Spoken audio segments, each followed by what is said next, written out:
Pucuk ngora, puisi caplu ngobrolkeun rasa.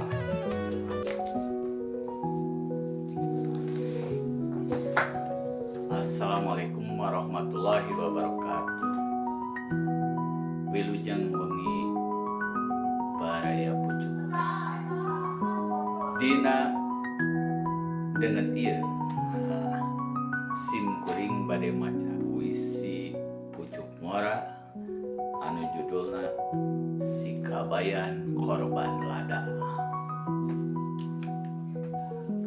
Caangkeun mang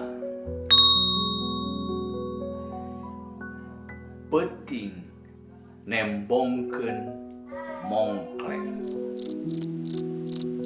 Jalma-jalma loba nu ngoreleng kaasup si kabayan nu keur mawa kaleng bari samutut ngadahar bonteng. Gek si kabayan diuk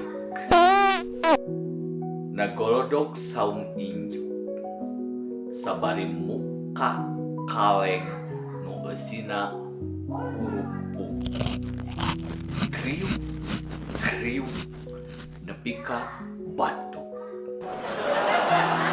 Si kabayan culang cileung mulai karasa panas beuteung.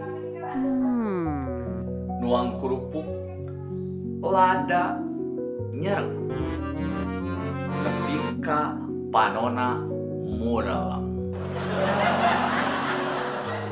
Ditanya lada si kabayan budak gideung, tapi awakna katingali ngagalideuk. Ditanya deui kabayan lada tetep budak gideung. Aya beja. Isukna ka IGD jelek nyeri beuteung jeung balideuk. Omat sobat caangkeun tong api-api.